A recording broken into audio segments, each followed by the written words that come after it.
to see the new bike is a 2009 Concourse 14.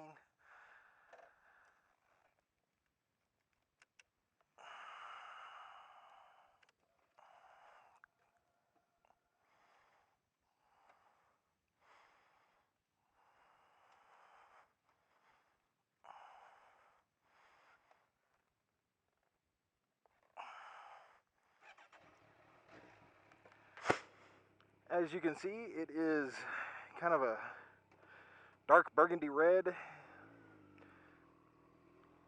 Picked it up used, obviously, since it's an 09. I guess I shouldn't have to say that. You'll have to excuse me for being out of breath. I just climbed a fucking mountain. The only things I've added to it so far are the 2 ram mounts.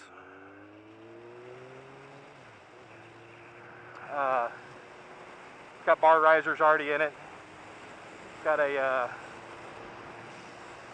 Two Brothers exhaust, I think. Sounds pretty good. Doesn't sound anywhere near as good as the VFR did, but such is life. Nothing sounds like a VFR except another VFR. I'm really liking it. The windshield is an aftermarket piece. It's a much taller than stock, and it does its job. I'm actually wishing I had some more money right now so that I could go buy a stock windscreen for it, because it makes you freaking hot. I've got to get there's some foam block off plates that go down under the fairings, because there's a hole in the fairing that's from the manufacturer. It's a gap, it's not a hole. Between the fairing and the engine casing that blows a lot of really hot air onto your legs. And it's incredibly annoying. And when it's hot outside, it's downright uncomfortable. So somebody makes some little foam plate thingies that I'm gonna buy as soon as I can find them again. And other than that, this thing's fantastic. It's very fast. One of the reviews that I saw on it said that it's got enough thrust to kick you into orbit. And then I was talking to Dodge Rider last weekend, and he said that Markins calls his the ICBM, the Intercontinental Ballistic Motorcycle, which fits perfectly. Within 5 minutes or 10 minutes or so of first riding it, I'd already broken about 120 unintentionally, just getting on the freeway. It's like very, very smooth. But that's just something to get used to. Took it out, played on the Dragon a little bit last weekend, the Skyway, and one feature came in very handy. Going up the Skyway, we ran into some inclement weather, and the 2 guys that I was with were getting wet because they were on naked bikes. Meanwhile, I pushed this little gray button right here and hide behind the windshield. I barely got wet at all. It was gorgeous.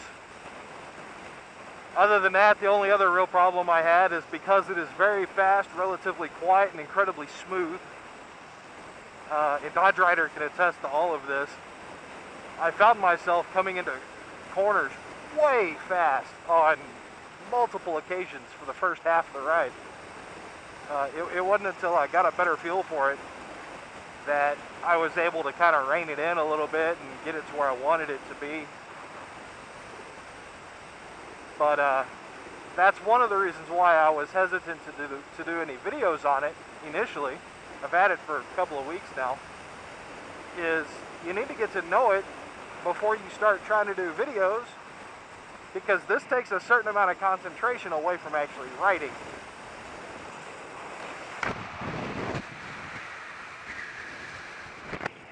A certain amount of your writing has to be second nature before you can do any vlogs safely,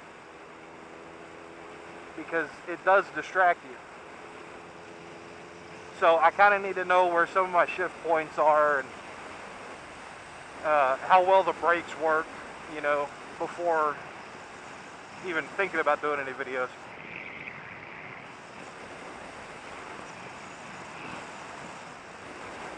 But I like it. I was able to do a 6.5, 7 hour ride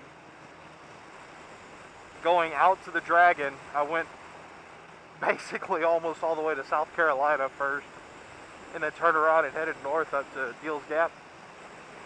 And when I got there, I felt fine. I was a little bit hot because we just went through a heat wave, you know, so it was hot outside. But other than that, I felt great. This is definitely the bike that I wish the VFR had been, and quite frankly, I'm okay with the way things went down at this point. It sucks, it's annoying, but I'm all right with it.